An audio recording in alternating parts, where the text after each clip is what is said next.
ఏమైపోతుంది?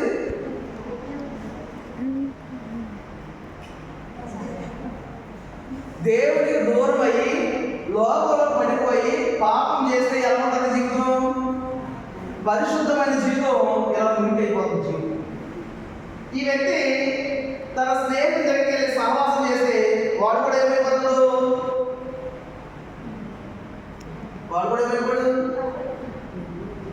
వీడు లోకంలోకి వెళ్ళి లోకంలో పాపం చేసి లోకంలో సహవాసం చేసి మళ్ళా వాళ్ళ ఫ్రెండ్స్ దగ్గరికి వెళ్ళి వాళ్ళ ఫ్రెండ్స్తో కలిసి వాళ్ళ ఫ్రెండ్స్ కూడా ఏమైపోయారు?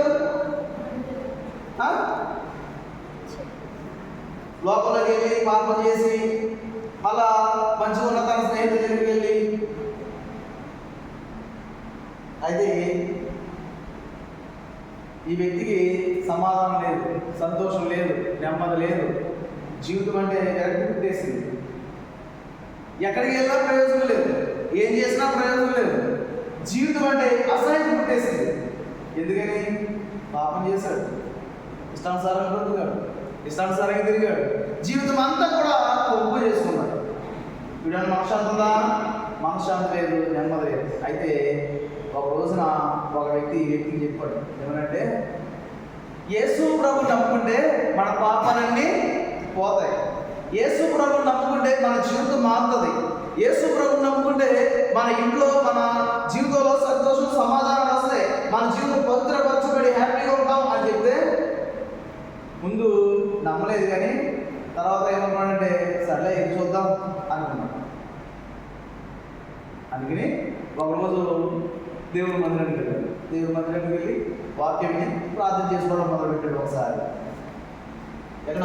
ఈ లోకంలో జీవిస్తూ, ఈ లోకంలో తిరుగుతూ, ఈ లోకంలో ఉన్న ఈ వ్యక్తి ఇప్పుడు ఎక్కడికి వెళ్ళాడు? యేసు ప్రభు నమ్మకనే చర్చికి వెళ్ళడం మొదలుపెట్టాడు.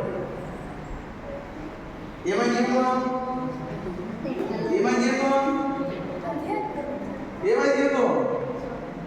ఒక రోజు అయిపోతే ఒక మారిపోయిన జీవితం. మళ్ళా అప్పుడప్పుడు లోకంలో కూడా వెళ్తా ఉన్నాడు, అప్పుడప్పుడు చర్చి కూడా వెళ్తా ఉన్నాడు, లోకంలోకి వెళ్ళి మురికట్టించుకున్నాడు, లోకంలోకి వెళ్ళి పాపం చేస్తా ఉన్నాడు, చర్చికి వచ్చి కడుగుతా ఉన్నాడు. తర్వాత బైబిల్ బాగా అర్థం చేసి ప్రార్థన చేసి, ఇలా పాపం చేయను, దేవుని కొరకు పరిశుద్ధంగా జీవిస్తాను, దేవుడు నాకు కావాలని తన పూర్తి జీవితాన్ని దేవుడు సమర్పణ చేసుకున్నాడు. ఎవరు సమర్పణ చేస్తున్నాడు? ఇప్పుడు ఏమైపోయింది జీవితం?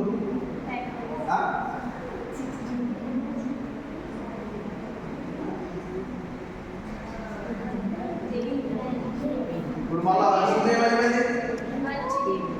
మన పాప జీవితం, శాపగ్రస్తమైన జీవితం, ఎందుకు పనికిరాని జీవితం, ఈ లోకంలో అసహ్యపట్టి ఎందుకు జీవిస్తారైనా చచ్చిపోవాలి అనుకున్న జీవితం కూడా యేసు ప్రభు దగ్గరికి వస్తే దేవుడు నమ్ముకుంటే ఏమవుతుంది? మళ్ళా నూతనమైన జీవితం వస్తుంది.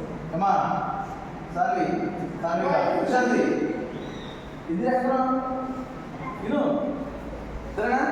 ఇప్పుడు ఏమైనా జీవితం?